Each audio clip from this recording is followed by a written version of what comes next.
Hürmetli vatandaş, bugünkü leksiyalarımızı başlayımız. Leksiyada sizi gazıyoruz. Washington sözdeyimiz. Bugünkü vaziyetin aytganda hazır Amerika Qo'shma Shtatlarining davlat ishlar kotibi Mike Pompeo Beijingda ziyoratda. O dastlabda Jungoning tashqi ishlar ministri Wang Yi bilan ko'rishdi. Wang Yi dediki Amerika Qo'shma Shtatlari xato so'z iboralarini to'xtatish kerak dedi. Shundaqli bir xabarda Davlat ishlar kotibi Mike Pompeo bu qatam Jungo hukumatiga masalani keskin, ya'ni ixtiloflar to'g'risidagi masalani keskin o'tirib qo'ydi degan iboralar bilan atiganda bir xabar keldi. Shundaqla ondan Amerika Qo'shma Shtatlarining prezident Trump bilan Chaushunning rahbari Kim Jong Un yana bir qatam uchrashadigan xabar o'tirg'a chiqdi. Endi hozirgacha Davlat ishlar kotibi Amerika Qo'shma Shtatlarining davlat ishlar kotibi Mike Pompeo Beijingda musha daqiqagacha bo'lgan arliqda Rais Xi Jinping davlat ishlar kotibi Mike Pompeoni qabul qilandi, ko'rishmamdi. Bu taqa o'tirg'a chiqmadi. Vaziyat mana shu yergacha yetib keldi hozir deyli. Ondan keyin bu ishlarni endi aslida nimalar leksiyalarga parchalab so'zlaymiz. Vatandaşlarning xabardor bo'lishini umid qilamiz. Leksiyalarga parchalaganda men o'tganda degandim, Ma'lum prezident Mike Pence efendi 10-ayning 4-kuni so'zlagan nutqni Xitoy tiliga tarjima qilganda yana tashlab etgan gap. Demak, u Xitoy davlat ichida shu Xitoyligini qildi, davlat sirtida shu Xitoyligini qildi. Chunki siz bu ishni muhim bo'lgan taraflarni tashlab etib, boshqa taraflarini tarjima qilgan ekan. Men bugun shundan munosabatli holda 10 batlik yoki 5 varaq tarjima qilib chiqqan edim. O tarjimaning hammasining ichida bu so'zma-so'z tarjima yoki to'liq tarjimasi Ma'lum prezident Mike Pence'ning 10-ayning 4-kuni so'zlagan so'zining to'liq tarjimasi edi. Men uning ichida sizlarga 5-6 betni so'zlayman. Chunki bugun shularni yetkazaman. Chunki bu betda Ma'lum prezident Pence efendi Hristiyan dini muridlari, Tibet Budda dini lamalari ve shundaqla Uyg'urlar da hazır Uyg'uristonda mustamlik Uyg'uristonda yani Şinjan'da 1 milyondan artıq Uyg'urning nazarbandga ilinganligi ustida to'xtalgan. Demak, bu Aqsaroydan chiqayotgan gap. Aqsaroy davlat siyosati Jungo qaratgan siyosatning ichida bugun Hristiyan muridlari, Tibet ve Uyg'urlar yani Şinjan o'ttirg'a qo'yildi degan gap. Men tuvanda bu leksiyalarni vatandaşlarga yetkazman. Birinchisi, avval bu leksiyani yetkazishdan avval mushu leksiyaga munosabatlik Amerikada olimlar, mutaxassislar nima dedi degan so'z bilan tanishib chiqaylik apandilar. Buni tushundirish shaklida so'zlaymiz sizlarga. Bu mavzu mundaq leksiyaning bu leksiyaning mavzusi mundaq. Muavin prezident Amerika Qo'shma Shtatlarining muavin prezidenti Mike Pence Jungo siyosati to'g'risida nutq so'zladi. Amerika mutaxassislari Amerika Jungo munosabati qarshilashishga yuzlandi deb ansirdi.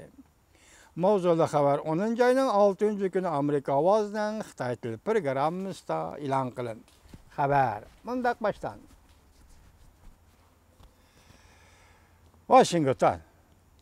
Amerika Qo'shma Shtatlarining muavin prezidenti Mike Pence Amerika Jungo savdo urushi keskinlashgan bir paytda Prezident Trump hukumatining Jungo siyosati to'g'risida nutq so'zlab, Jungoning ichki va tashqi siyosatini qattiq tanqid qildi. Amerikada ba'zi Jungo mutaxassislari Amerika Jungo munosabatining istiqbolidan ansirab, Amerika Jungo qarama-qarshiligi balki Amerika Jungo o'rtasida yangi so'g'oq munosabatlar urushini keltirib chiqarishi mumkin deyishdi. Muavin Prezident Pence 10 ayının 4 günü hadisin tədqiqat orunda nutq sözləb köp tərəflərdən Cungonu tənqid qıldı. Bu ne? Gileyser Hanım tədqiqatçı. Amerika hükümeti Cungo hükümeti texmi konkretlaşkan Cungo siyaseti yürgüzmekçi buluvatıdı dep görsetdi. Texmi konkretlaşkan. Demek buranın abstrakt bolsa Cungo siyaseti, endi konkret bolu Cungo siyaseti degan. Dep görsetdi. Amerika Avazı muhbirinin ziyaretini qabul qilganda Gileyser Hanım mundaq görsetdi. Qaraganda Prezident Trump hükümeti köp taraflardan Cungo'ga zərbe vermekçi buluvatıdı. Qaraganda Prezident Trump hükümeti köp taraflardan Cungo'ga zərbe vermekçi buluvatıdı. Michael Fox, Amerika'nın Cungo siyaseti texmi qattiq bo'lishi lazım deb ko'rsatdi. Amerika Taraqqiyot Markazining tadqiqotchisi Michael Fox mundaq hisobladi. Prezident Trump'ның Cungo siyaseti texmi qattiq bo'ladi. Douglas Paul, Amerika kurashga chaqiriq qildi. Cungo'ga atdan tushdiki, uzangidan tushishga yo'l qo'ymadi. Hozirgacha bo'lgan Amerika-Cungo munosabatini 1 yil ichida Prezident Trump'ның Cungo siyasetidik yüz berayotgan o'zgarishlarga selish to'g'anmish 1 yil ichida Cungo ile Amerika o'rtasidagi munosabatlarda Amerika, kechiringlar, Cungo uzangidan tushdi, lekin Cungo'ning atdan tushdi, lekin Cungo'ning uzangidan tushishiga yo'l qo'ymadi. Eg'ir gapchimi vatandoshlar? Kanada Xalqaro Tinchlik fondining muavin boshlig'i Douglas Paul mundaq hisobladi. Prezident Trump Cungo pat arada Amerika bilan bo'lgan strategik raqobatni yengildi deb qaraganlikdan. Prezident Trump Cungo pat arada Amerika bilan bo'lgan strategik raqobatni yengildi deb qaraganlikdan. Şoňa Cungo'ga şart qo'yishning zaruriyati yo'q. Cungo'ning taslim bo'lishini kutib tursak bo'ladi deb hisobladi. Keskinlik darsi qayaga yetib kelibdi, Turan apadi diqqat qildingizmi? Douglas Paul tunishtiryapti deydiki, Prezident Trump Cungo pat arada Amerika bilan bo'lgan strategik raqobatni yengildi deb qaraganlikdan